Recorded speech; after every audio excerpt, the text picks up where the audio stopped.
Got Chim in studio with me, doing the scoop, talking all that celebrity goss. What else are we dishing? We are just about to finish off with the Chibus, then we move on. So, Diamond has started talking about her potential baby shower. Oh. Maze. And what he said was, we decided to take our time to focus on knowing each other, loving each other. Wedding plans will come, God willing. Who knows, with time, maybe I move here. At the moment, this works. So clearly he's happy. Then he went on to say, now he's talking about celebrating. Tanasha's like, I will only reserve 10 tables for the ceremony to be held in a 5-star hotel. 5 of those tables will go for 200,000 Kenya shillings each, and the remaining 5 will go for 80,000 each. Guys should reserve those tables because July 7 will be a date, remember. We have a date. We have a date. So we have a date. July 7th. And I'm happy that things are looking out for Diamond, because one of his signees, Harmonize, things are not looking up. Oh, what's going on with him? There's a mystery chick who's popped up, and she's like, you know, I've had this guy as a baby. The baby mama Diamond drama. is engaged. Yeah. And the lady he's engaged to actually spoke and was like, listen, if it's real, let me know. Yeah, just let me know. Oh, that's nice of her. Letting her know is one thing. How she'll react on the other hand. That's a community. She just wants to be like, okay, tell me this is what's happening. Yeah. Okay. And then she unleashes a whole can of whoop ass. That could be. Ay. Watch your back, fellas. And also practice better behavior for some of these guys. I mean, really. I'm in studio with Chim on the scoop, talking about all that is showbiz wise. And so let's bring in my favorite subject, which is always Kenyan gospel singers. And I use the term gospel very loosely. Very, very loosely on this one. What madness have these guys been up to this time? Hey, as always, gospel is lit. Gospel is lit.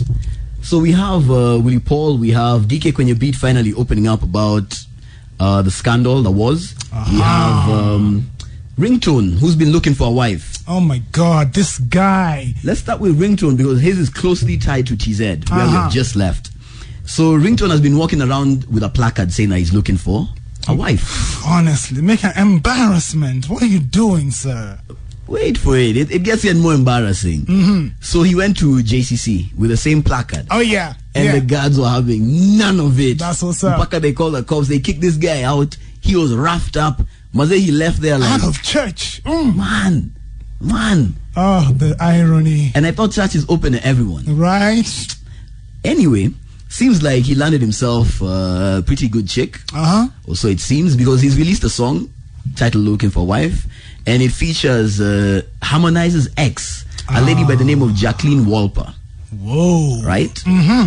But just when you think things are looking up for him, she goes and makes a statement that has left very many Kenyan men feeling jarred. What's that? She decided to discuss Kenyan men's, let's call it their fundamentals. What she gotta say? She was not, like she said nothing flattering. Oh, she had nothing flattering to say. She's talking about the fact that Kenyan men's family jewels are petite. Oh, yo, girl, come on. Maze.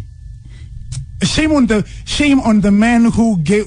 It's because of her experiences, I guess, that she would come up with such a, she would make such a statement. So I feel sorry that she had to go through such men. That's all I'm saying, man. True story. Play on Kiss FM, your #1 hit music station. Feel like I should just dedicate that one to Jacqueline Wolper and tell her, "Hey, woman, listen, we are not all like what you have experienced." Yo, I'm for real. I'm not trying to drop any details. I'm just saying that, some men are not like others. That's all. Men are created equal. Yeah, exactly. That's what I'm saying, Jim. That's what's up. You get it. And this all unfolded with Eric Omondi's jab at them. He remixed a song, created a parody, and took jabs at Tanzania. This was just before we beat them. 3-2. Look at me saying we. Yes, when Kenyans win at football, we won. We won. It was our victory. So she jumped in the comments and she was like, "Sisi tuna wanaume." Hey, it's in Swahili. Struggles. I can't help you there, by the way. Sisi tuna wanaume mashine. kila siku wanakuja. Hey, you know what, fam? Basically, the gist of it is they are men. Tanzanian men come to Kenya to get wives. Right? And it's because Kenyan men are we wanting. We lack. We're not up to par, as some would say. Nah. Those are bad experiences she had. Sorry that it's making all the rest of us Kenyan men look bad. We're good. Now I'm looking at ringtone. I'm like, come on, bro. Like, you're supposed to be rapping. You're supposed to be rapping us. After what is it you're going to represent? All this placard carrying, Sijui doing videos here and there, and then this is what shame. Is this why you can't find a wife? Perhaps. By the way, speaking of wives, Willy Paul. Oh my gosh, this guy.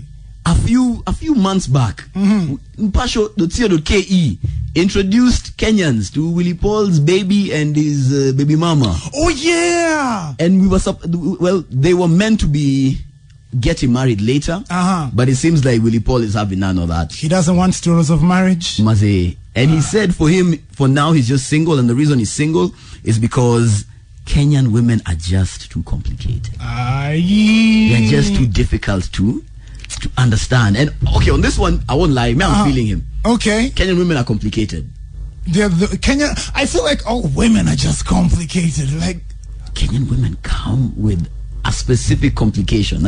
Every time you argue with, I get it's natural. Every time you argue with a woman, you know, some words will be said, but Kenyan women go for your soul. As in, they're literally trying to target that which makes you a man. Oh, and Willy Paul was like, nah, fam. So for him, he was like, listen, give me Nandi any day. She's Tanzanian.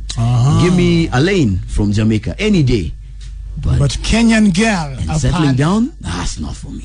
Hey, I feel like Willy Paul and commitment is pretty much like Willy Paul and gospel music, you know. Ouch. It's just something about that. But anywho, that's all I'm saying is I'm paid to play the music on the radio, so ignore my 2 cents. Jaguar was also making news this week. Yes, he was. And again, it was about Jesus Christ. What has been going on between Kenya and Tanzania? Yawa. So Jaguar goes to a market and decides to give a speech. And while there, he says, and he's very categorical, we are not going to target the Chinese with whom we have an agreement. It's these other foreigners, these Tanzanians who've come into our market, right? And the thing that was crazy is the extent to which he went on to say how they'll kick them out. Yeah. That was crazy. It's like, we'll beat them first. Exactly. Then we march them to the airport and they can go back home. And he had the nerve to be like, oh, I was taken out of context. And there's a video. Jaguar he's begun living like his song Kigeugeu. When art imitates reality. Absolutely on that one. Watch your back. Well, no, don't watch your back. Check yourself. Actually, the advice should be don't drop the soap because he's still incarcerated. Ooh, yeah. Tough week, that one for Jaguar, man. That's what it is. Shame, as always great to have you come through. I guess coming this weekend, there will be a whole local artist who, some behaving badly, evidently, right? Indeed. Speaking of behaving badly, DK Kwenye Beat is finally opening up about his scandal. All these months later. So what had happened is he was accused by a girl, sensationally so. Yeah. Him and Hope Kid were accused of sexual assault. Yep. And what happened was they buckled down. They decided that they're not going to talk about anything. So it turns out, now, after the side explaining things, they decided not to speak and reached out to their respective pastors. Hope Kid was the first to speak away. He said, I couldn't speak because with my capacity, I might have ended up exposing her or worse. And DK Kwenye Beat has come out, and both of them, the one thing that both of them are saying is, fam, I got tested, and because it was alleged that Happy's was was in the mix. So they've all come out to say, listen, we both got tested. I don't have no Happy. So it's almost like a case of I don't have Happy. Then you side eye the guy next to you. It's like, yo. And DK has now come out to say, listen, I don't have Happy. And now again side eyeing Hope Kid. Whatever the case may be, he finally spoke about the situation, which is interesting because they both insist that they signed an NDA. So then we're wondering, why are you bothering to speak about this now? Exactly. And what DK Kwenye Beat sat down for an interview with us, and what he decided to focus on was just how difficult Kenyans made his life. Kenyans punished him with their memes. And we have the audio of it. It's gonna come up shortly, but it's insane. Chim and I have been talking about DK Kwenye Beat, and how finally, after a while, this guy decides to come forth and talk about how he doesn't have herpes. Hope Kid before him, he hit the press before DK and went on and said he doesn't have herpes. Chick did not give herself herpes. That's all I'm saying. I mean that. However, so you guys sat down for an interview with DK Kwenye Beat. Yes. And it was the memes that were hurting him the most, apparently. Imagine, he's such a victim. The memes, he's been a victim of public persecution. Here's what he had to say on that. Memes zilinimaliza because kuna moja ilikuwa inanimaliza nguvu kabisa ya mzee ana post anasema niko na dem nani yako around, alafu inaandikwa hapo the first person to see DK Kwenye Beat. Yeah. Seen. I viewed ukiona kwa WhatsApp. Yeah. So yani unakaa hivi unasema Mungu wangu. Yeah. Alafu wengine wanasema wengine wanaweka mimi wasa wawili, moja amepigwa pingu, na mimi sijapigwa pingu. Yeah. So wanasema huko itayashi kwa but miji ya kitambi siwezi shikanisha mikono nyuma. You know, you have to give props to Kenyans on social media in general. Like, hey, we jump on things and we get too creative with them. Kenyans are very creative. In fact, I can't wait to see the memes and the jokes that come out from Tanzania and Kenya. By the way, so far, which one have I seen? Well, it's a photo of some guy, an old guy in the market, and he's dressed head to toe in the Tanzanian football kit. And he's just looking lost up. It looks like he's in somewhere like a loose toy market, Gikomba, and he's just like lost, like, akinitambia watu nini. I love it. I love it. Let's keep up with the creativity, but DK Kwenye Beat needs to behave himself. Me, personally, I feel, I still stand by the word that this chick did not give herself herpes. One of these two people knows something and they choose not to share that information. Now that is the real question. Why don't they want to? Why need an NDA?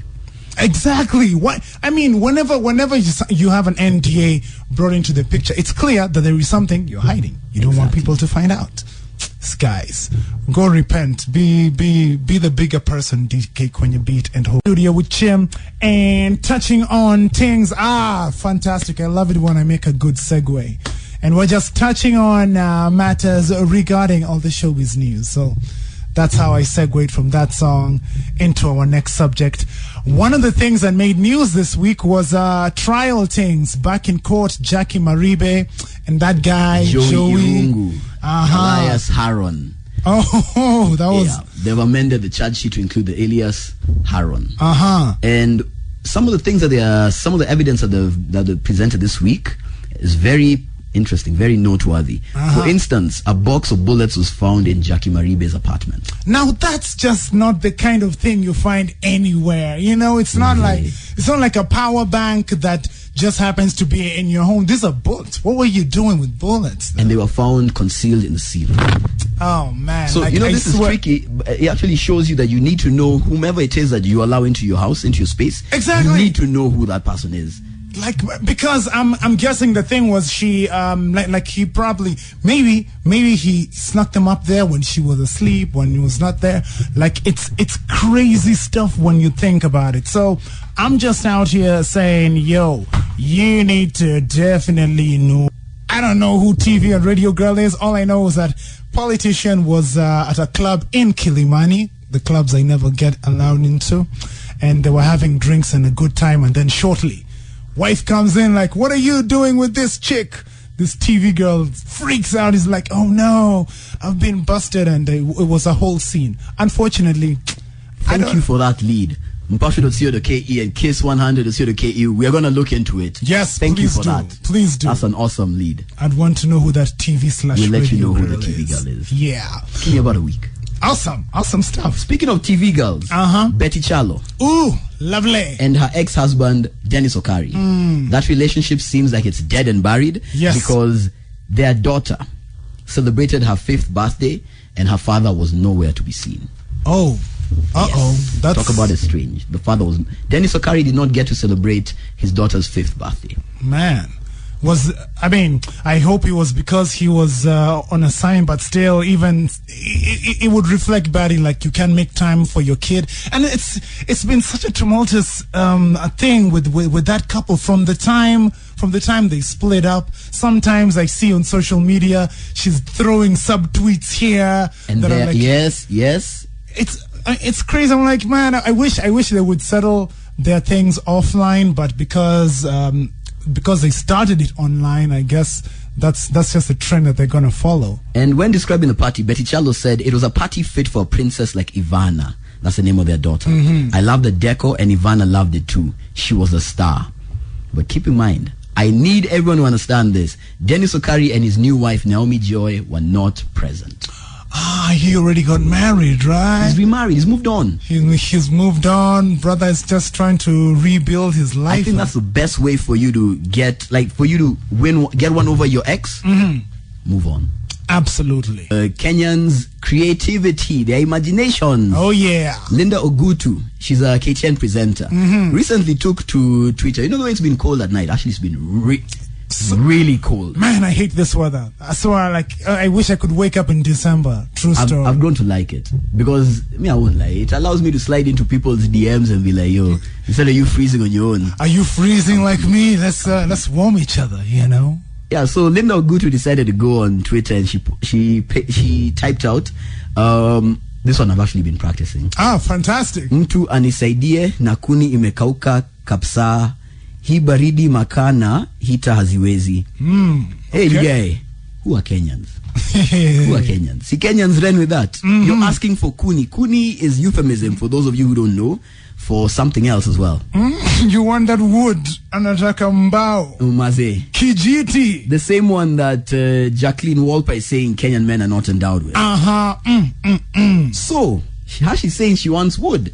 Kenyans have gone crazy. Then got to a point she just tweeted back like, "Yo, I can't with you Kenyans. I can't." I bet like that. This DMs. Everyone is just like shooting their shot, pretty much. She's actually not bad looking. Very attractive young lady. Yeah, the news girls looking nice, and yeah, I know a lot of people find her frame very what's the word? Very enticing.